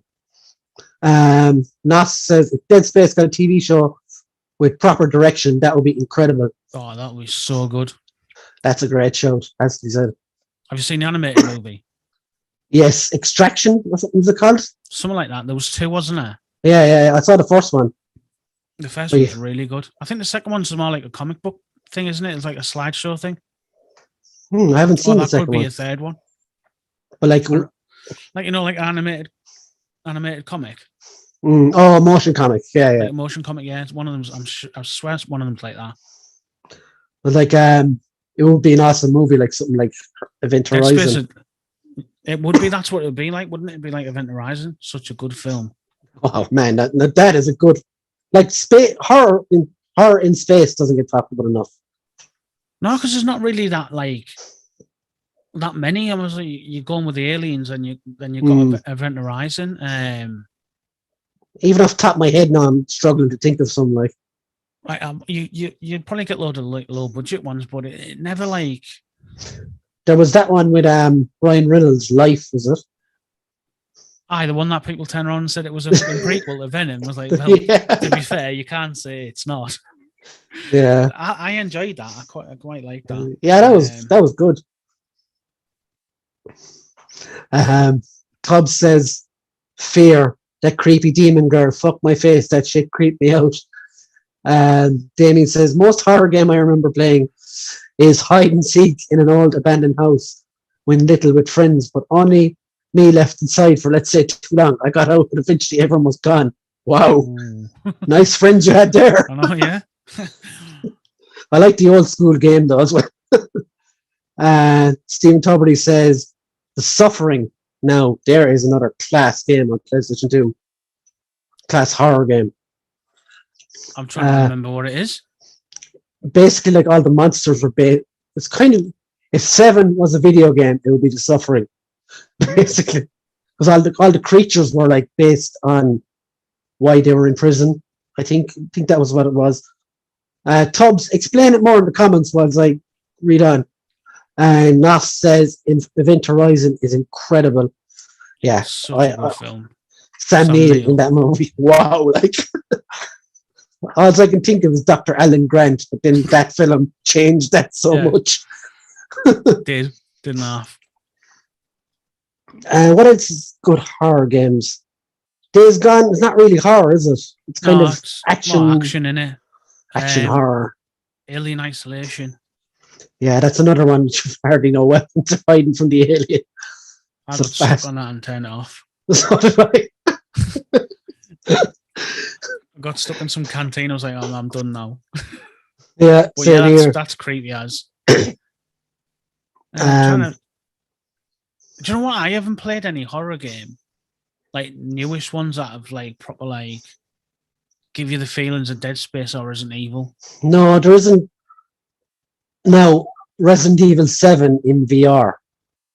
Oh, that'd be freaking horrific. That I've done that, and like when you go in the house at first, yeah, and you're on me as climbing up the stairs towards you. Yeah. I was standing up playing. I was literally back. I was like, fuck off, because it's so much worse when it feels like you're in there, like. Oh yeah, that'll be some experience. That like I still need to play Resident Evil 7. I've only played the first 10-15 minutes. I think without spoiling it, the first how would I? It's like most Resident Evil games. It starts incredible, and then kind of it levels off, and eventually goes.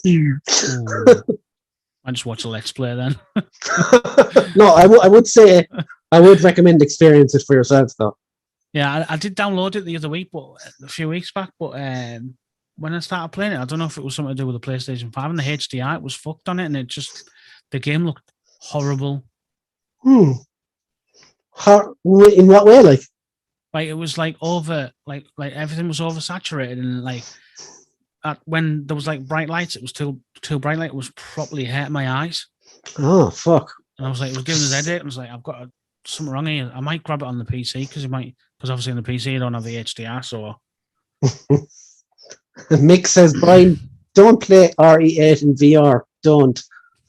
Oh, now I want to play it in VR. Yeah. Okay, so will we move off of horror for now? As if we just go through like a few bits and pieces that happened during the week. Have you watched? No, I don't know if I haven't asked you this already. Have you watched any of Jupiter's Legacy? No, but I want to because I'm a big Mark Miller fan.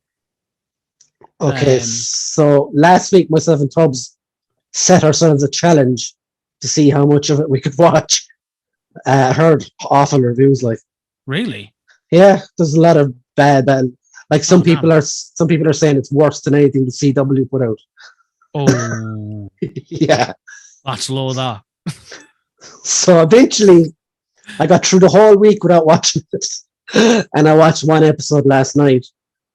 It's okay. It's okay. It's okay. The dialogue and the story is fine, but Jesus Christ above, when it comes to the fighting,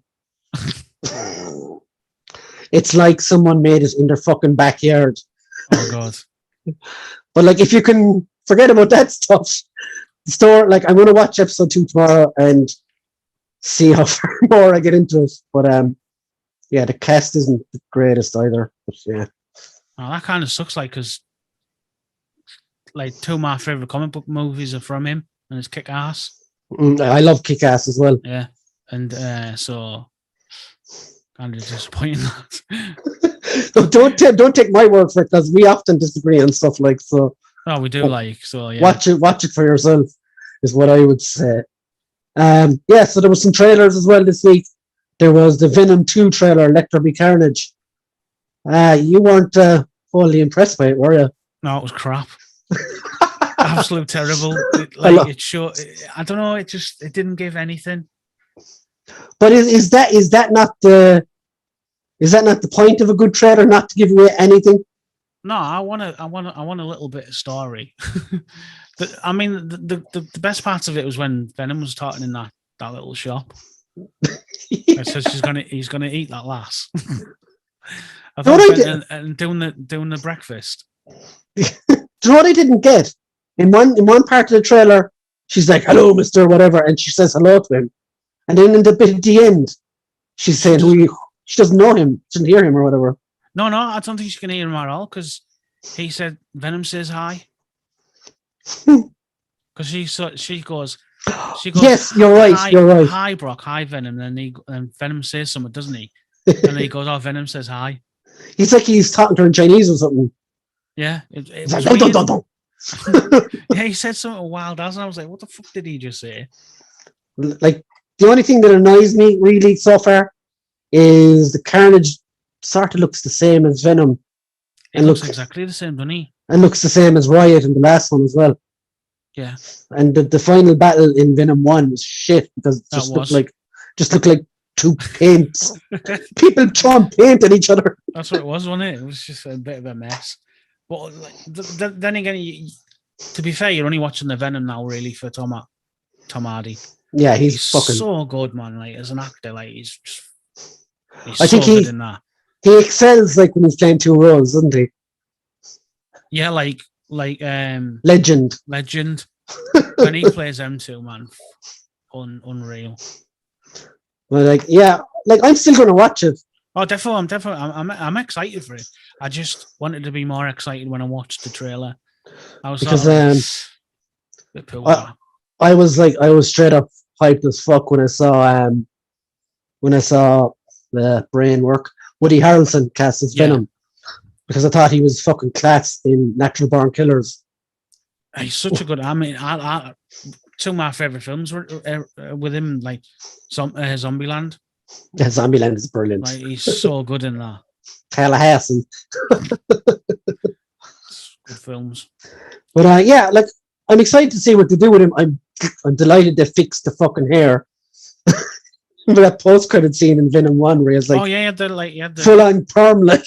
Yeah, it was. Yeah, I've noticed that. I was like, well, I want to see. You kind of like you want to see more in the trailer, the more what the story is going to be, but then you sort of like, well, no, because I want to see it for myself because I've never really read up on Carnage, so it'd be good to get a live action like origins from him to like find out how he come about and stuff. So that'll be good. So I'm like I say, I'm excited for the film. It's just that trailer was poor. Yeah, it is a Sony thing after all. Yeah, and like there has been people as well who've combed through the trailer and they've seen when your man is holding up the newspaper, it says Avengers in it. It said Avengers in the Daily Bugles, the Sam Raimi Daily Bugle in it. And yeah, so like I don't know if I want them to be connected or not. I don't know. Well, what's his face has said, hasn't he? Andy Serkis said it's in its own universe. It's not connected. I think they're just like tiny little nods. You know what I mean? But then you have Keaton in Morbius as Vulture. Yeah, that's an odd one. So I don't know. I think they're all playing their cards close to their chest because, like, if it does well, then it doesn't need the MCU, and if it doesn't do well, I think that's what it is, isn't it? It's going to be like, we'll connect it when it needs to be connected. Yeah, we're fine for now. But then again, they could be just keeping it connected to Tom Holland's Spider-Man universe as well. Yeah. In the comments, obscure on PS2. Damien says, Tubbs said obscure on PS2. Damien said, have to be honest, glad we are getting anything Marvel, MCU, anything. Tubbs says about the suffering. Tubbs, you definitely read Wikipedia there, like. The suffering centers on the story of Tark, a prisoner on death row for murdering his ex-wife and 2 children, a crime he has no memory of committing. And no, I don't think I played that. I'll send you a trailer in a while. It's class. Just even watch the trailer. Mick Holland says, do you guys read horror comics as a side note? I have in the past. Nothing lately though. I can't remember the name. There was an Irish vampire comic out a few years ago that I used to read. But yeah, nothing at the moment, but I have in the past yourself. I read, would you class The Darkness as a horror? Yeah, Jackie Estudado or whatever his name is. I've read a few of them. I'm trying to think if Postal was classed as a horror. I don't know that one though. It was like, I swear it was something to do like there's like a town full of like criminals and that, and there was something going on. It was weird. I read some of that, so I don't know if that's classed as one, but yeah, Darkness. Yeah, I have read Blade and Moon Knight as well. They're kind of horror-ish, and Ghost Rider is my favorite, definitely. Where were we? Bad Batch. Have you watched that this week, or have you watched it yet this season? I haven't watched any of it.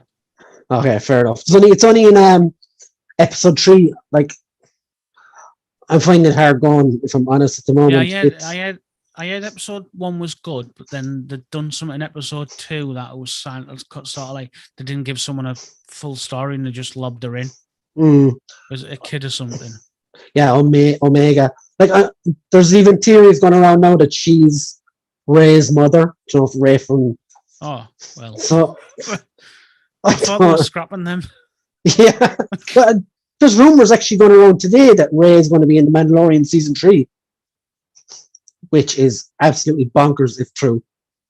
Well, yeah, because apparently, obviously, there was that rumor they were going to scrap the trilogy altogether, and I think maybe Favreau and Filoni think they're confident enough to fix it. Yeah, that was the word I was looking for. I've always said them three that trilogy should have been a TV show, and they should have stretched them stories on longer. I think the problem, we could do 3 hours of Star Wars podcast. But like the problem with that was there was no giant thinking. No, there wasn't. It was just 3 people setting out to make their own movies, or 2 in the case then, because they sacked the third guy and replaced him with what's his name? Struck in his name from my head. Force Awakens guy. Oh, yeah, I know you're on about. His name escapes me. Lost Star Trek. If I say enough of his shit, his name was J.J. Abrams. That's the one, Dark JJ. JJ Binks. But also there was a trailer for the Purge Forever, it was called. This one kind of came out of nowhere, didn't it? Proper come out of nowhere, because I'd read on. I was scrolling through Twitter, and it must have been about a minute before you mentioned there was a trailer, and someone said the title, and I was like, and it just like it. I was like, oh, are they making a new one? Then you turn around and went, by the way, there's a trailer. I was like, what the fuck? I thought they just announced that was its name. The next minute, there's a frigging trailer. I was like, oh, fair dues. Like I was really enjoying the TV show. I thought they were going to continue on that. They cancelled after season 2, didn't they? Yeah, 2 seasons. They were really good. Like I thought it was class. I watched the first one. It was good. I'm looking forward to this. I really like those movies. They can be really like the movies. They can be a bit stupid, like, but they're fun. Like, not for the my favorite one's the one with is it Frank Grillo? Frank Grillo, yeah, he's in he's in second and third one, and the second one he's basically the Punisher, isn't he? Yeah. He used to get across town or something, isn't it? Because I remember watching that, and I'm like, because I love the first page, and then I watch the second page, and I'm watching him go through, and I'm thinking, mate, he has to be in a Punisher film. That's Purge Anarchy, I think, and the other one then was Election Year. Election Year, yeah, with that one that he was in. Yeah, they're fucking class. I love watching those really movies. Good films, them really are. So yeah, that's pretty much it for movie and talk. So let's talk about your hot toys, Michael. So guys, how I got back into it. Yeah, so guys, basically, myself and Michael have been Storm Collectibles collectors since more or less the start, haven't we? Well, I started on it first because I got the Ryu figure when it first come out, the Street Fighter 5 Ryu. Actually, didn't even have it long because I was like, I can't remember what I jumped back on when I went back then. It might have been Gangster's Kingdom actually when I jumped back on. You got the one of the Hulk Hogan's as well, didn't you? Yeah, I got yeah. I thought we got that. We got the Hollywood Hogan round about the same time, didn't we? I think so. Yeah. Did you get yours later? I still have mine. I got mine when it came out first.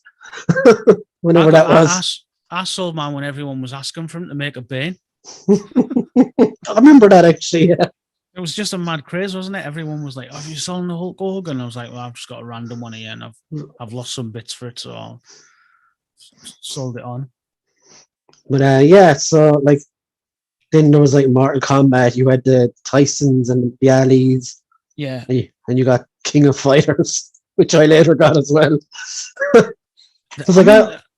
The good figures are some figures, but I kind of went a bit mad, didn't I? I was just getting randos. I told you at the time, I was like, just buy what you like. And like, no, I'll get them all. It's fine. I'll get them all.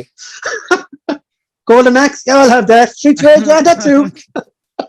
I bought like Halmaru and Hanzo. I'm like, I don't even see why I've just bought these two. But my favorite ones though, the Gears. The Gears of War ones are so good. They're very good, alright. I never got one myself, like, but I have a love-hate relationship with Gears of War. Yeah, Gears 4 was shit.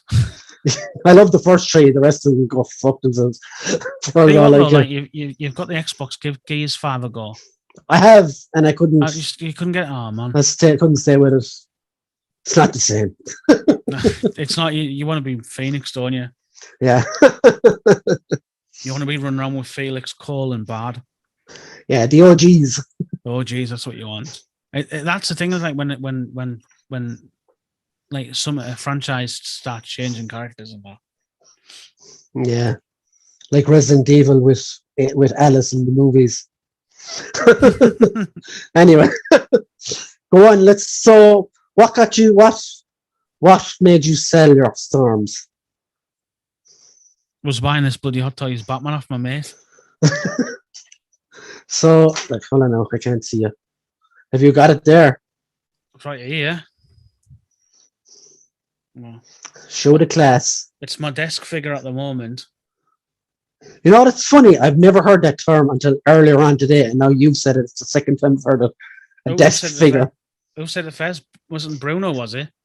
No, it was on another live stream I was watching earlier. And so I was like, Bruno has a desk. He has desk figures, doesn't he? oh, he said it as well the other day. Like, this is my desk figure at the moment. That's Bardock from Dragon Ball Z. I had no idea who it was. And Firefly, obviously I showed earlier. Yeah. But yeah, go on. No, go on. We'll talk. Yeah, I was just saying. I got back in Hot Toys because my mate sold us this for stupid cheap, so it was like 150 quid then. Oof. But then it's the kind of thing I like. I like swapping and changing my collection. The only collection that I've never changed, the Batmans behind me. Them are my statues. That's the only thing I've ever changed. But when it comes to figure collecting, I like to swap and change. But with the Hot Toys, like when I had them before, I had to get rid of them because my brothers are fucking useless. Prick. But now we're all right. So most of them are. Yeah. So I'll definitely keep this line going because it's one of the things. Like I really like the movie figures and getting. When I had the chance to get that Endgame Captain America, I was all over that. Like, it costed quite a bit and all. So like, I have to ask now because honest to God, I've never even owned one. What kind of collector am I? But like, do you articulate them and stuff and pose them around and stuff, like, or do you just leave them as is? I'll give like a slight pose, like maybe like a motion pose, like my negative suit Spider-Man, sort of like he's kind of walking. I've got my Iron Man in like a quite kind of like walking pose as well. But usually I just like the stoic museum poses because a lot of the Hot Toys just look cool as fuck, just stood there. But yeah, my biggest thing about getting these is mainly the movie figures, like the MCU movie figures. I want a lot of them. It's like my biggest problem would be like I'd be almost afraid to even breathe on them because they're so expensive. Yeah, I mean, yeah. But the built, like this Batman weighs a ton. They're built really well. Like they're proper built. Obviously over time they're going to get loose like anything.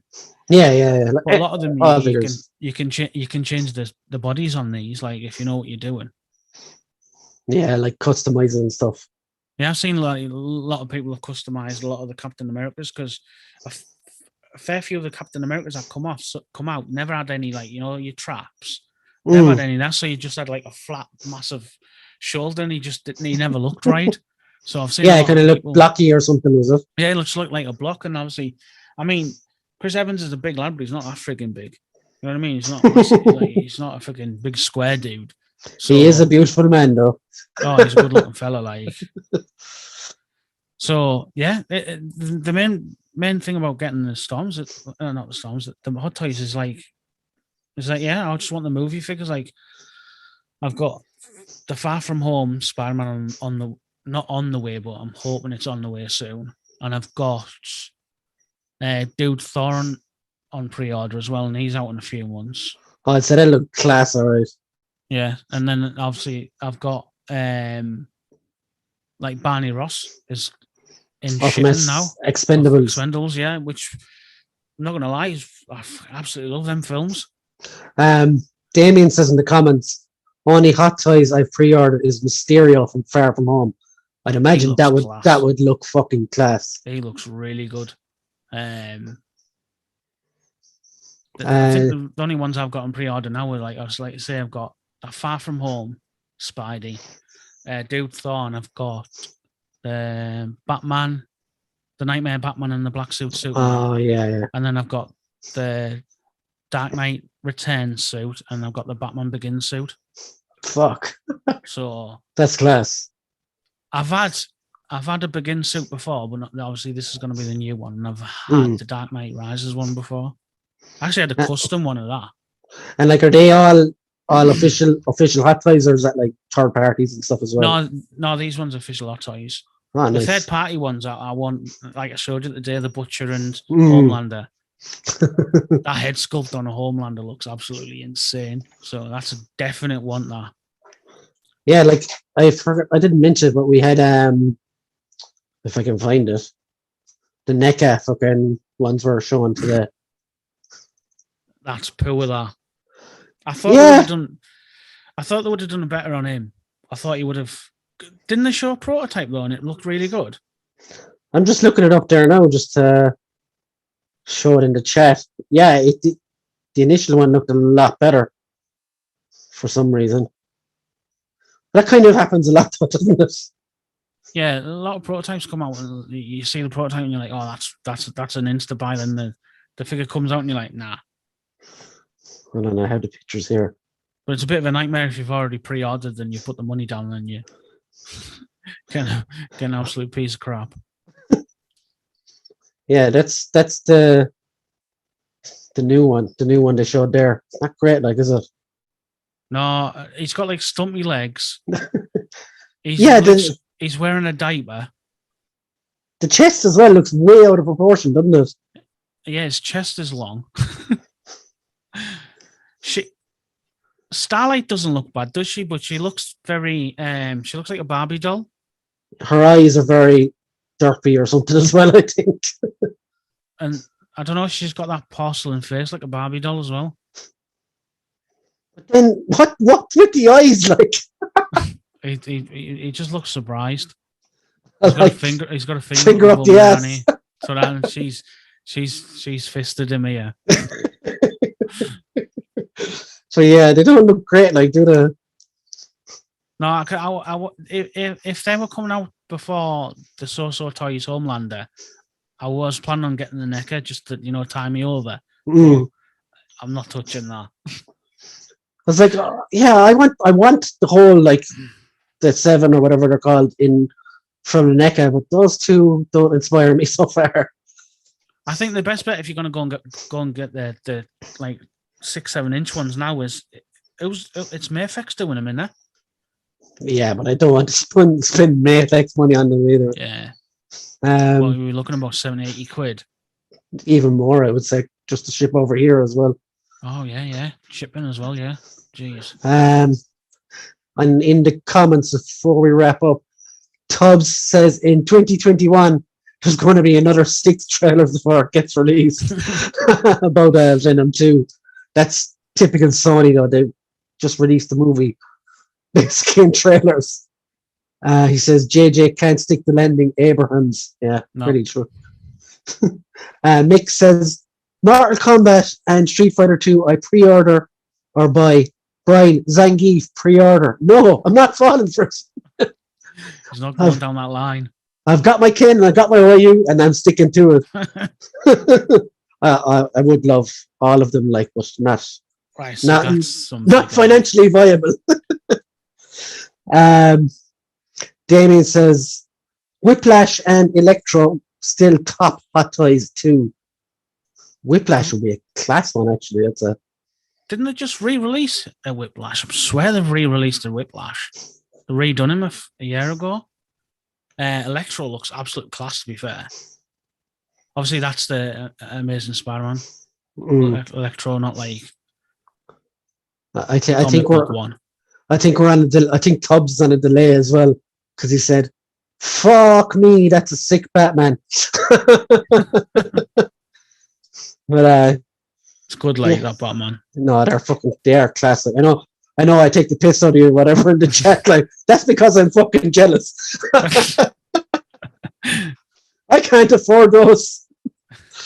But Mick Holohan says, "Do it." Yep. No. If you get Zangief, you'll have to go out and buy Sagat, won't you? And get Chun-Li, and yeah, it's a slippery slope, and I don't have any brakes, so I don't want to go down that slope. I mean, you don't want to touch Chun-Li. You're looking at over like what? You're looking at 150 now. Like, and even look at my storm cabinet is pretty full anyway. So yeah. Damien says yes, they did, Mick. And I about thought they did. Mick Holland says one of us. I am already one of you. Shut up. Yeah, so that's pretty much it. I think we covered everything. I suppose we could talk about Marvel Legends, but they're all Infinity Saga releases anyway, and I'm not buying. Yeah, no. Why is that suddenly a thing now? They want to fill out the gaps in people's MCU collections, kind of. But yeah, I'm not like the Odin one does look cool, and there's a Happy Hogan 2-pack as well. Yeah, is it with Pepper Potts? No, have you not seen it? It's with the Iron Man 3 suit, the caramel Iron Man. Oh yeah, seen that kicking about. I was wondering what the hell that was. I have some of them here. Hold on, I'll just go through them quickly before we head off. Dum dum dum dum. The thing with the MCU, Marvel Legends, is a bit hit and miss, aren't they? Yeah, they're very gummy as well. Some of those. Yeah, look at the state of that. Yeah, is that supposed to be the gold one? The colouring is absolutely terrible. Like, I'll tell you what though, that head sculpt on that Captain Marvel looks good. Yeah, I like this 2-pack. Yeah, that's a good 2-pack. That they've knocked out the park with that. Definitely, and there's some of the other ones there. The Mark III Iron Man as well.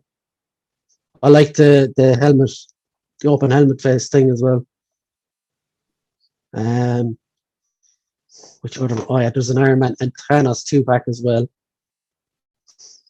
Down here somewhere. I knew I saw it. And that looks pretty good as well. Yeah, is that the one with Thanos comes with? Yeah, the only issue is that Ben Thanos head looks like crap. Yeah, they went for the Dustin thing and it just didn't work. I think. I thought it's for when he snaps and does the bend and bends himself. No, is that what it's supposed to be? When he starts to dust. Oh, that's what it's supposed to be. Right. I thought it was when he did the snap. But the two Downey heads look fucking class. Yeah, the Downey heads look good, like. Well, the thing is that the Nillen heads, and when it comes down to like one of my issues with the Marvel Legends, some of the joints just look really bad. Yeah. It makes it look like a proper toy. Yeah, some of them are fantastic. Some of them are some of them are really good. Some of them are utter shite then as well. Like the Marvel selecting it, freaking that's hit and miss. Yeah. In the comments, Nas said, "This is awesome, guys." Yeah, thanks, Nas. Thank you, Tune in next week is what I said to anyone who comes on. Mick says, "Great show," and Damien says, "What about Masters of the Universe Revelations? Looks great, Brian." Yeah, I'm looking forward to the show. I want to see a trailer though before I make any judgment on it, because there's no point really looking at pictures and saying, "Oh, it looks cool," when it could sound like shit, it could move like shit. Yeah. But it's done by the guys who do Castlevania, so I'm not too worried about it. And the figures, I'm not too blown away by. They look very McFarlane-y. Do you not think the figures look more like the 2000? Is it the 2000X? The 200,000X, yeah. They look kind of like that, don't they? Yeah, like I do think as well though. It's that fucking that joint here at the ab crunch. It just reminds me of McFarlane's. I don't know why. Hold on, I'll show you here what I mean.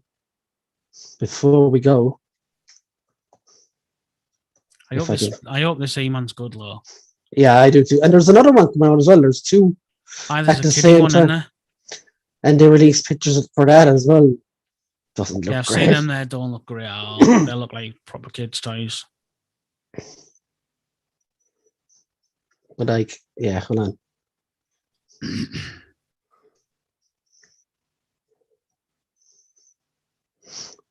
It's that joint here, if you can see it. Yeah, McFarlane's that where it's a bit very similar, oversized, isn't it? Yeah, I don't know. It's a massive cut. I kind of want to have to see it in person or something. But I'm I'm really digging these at the moment. Masters of the Universe Origins. Yeah, they look cool as them. They actually do. And I'll have a few reviews of those up in the next few weeks or whatever. But yeah, they're class at the moment. Here's the other ones. Like, what I do like about this line is Cringer. When you take off the mask, it's actually just Cringer. Oh yeah. So you don't have to change it around. I have actually proper pictures now. So yeah, he looks class. The mask that goes on actually has the eyes already in it. Yeah. So when you take it off, he just I think that's class. That's good. That like, yeah, they I'm hoping it's a good show. She looks decent as well. And look, double jointed elbows, Hasbro. That's the one thing that annoys me about the female legends is That single joint, yeah. Single joints. And there's that cut now. It just looks like it doesn't have a lot of movement in it. I could be wrong. Do you like that when they do the cut that goes into the side of the abs? So the cut like you like the Marvel Legend one, like the butterfly joint kind of thing. Hold on. Yeah, it's like a big cut in the torso, isn't it, on the Marvel Legends? It's better, I think. Sometimes that cut there, it looks too like look on that picture there. It looks that's a McFarlane cut that in there. Yeah, that's what I was saying. Like Todd's cut that. Todd's done that. Todd's out here just making mad articulation. Like this looks crazy, Moss Man. Yeah, it should have some fur on it. Oh, it'd be good if I did that. If it had the flocking of the class. Where's the flocking fur, you flocking fuckers? And this looks incredible. Oh yeah, that's mint. That Skelly God. Like I don't know what. Like obviously he gets the sword of power and turns into this. But look, he's got a face in his crotch, which is what we all need. And I think that's a good point to leave it there, as to say. But yeah, Damien agreed with you. Has vibes of 80s and 2000X. He said he's happy anyway. Good. Yeah. So yeah, thank you for coming on, Michael. You're welcome. Welcome. Anytime. And yeah, I think what we need to do next is have both you and Tubbs on the next time, because that could be a lot of fun. I think. Could be. And let's see now what they say in the comments. I'll put this up.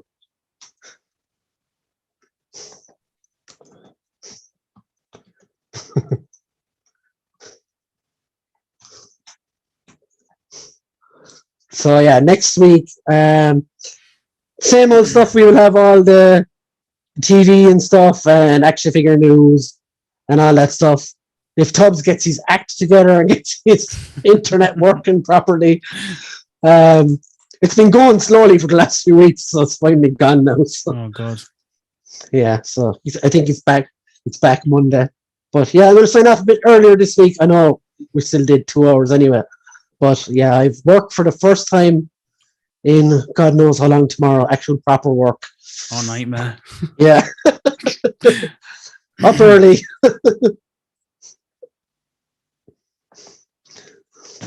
Mick says the 3 of you. Yeah, the 3 of us. So we'll have to do a triple threat stream either next week or the week after, whenever they're all free together. And we'll have I think the next time there's like a lot of good content on during the week, and we can have good fucking proper go at it. Like, oh yeah, it'll be fun. But yeah, so thanks, Mick, for coming on.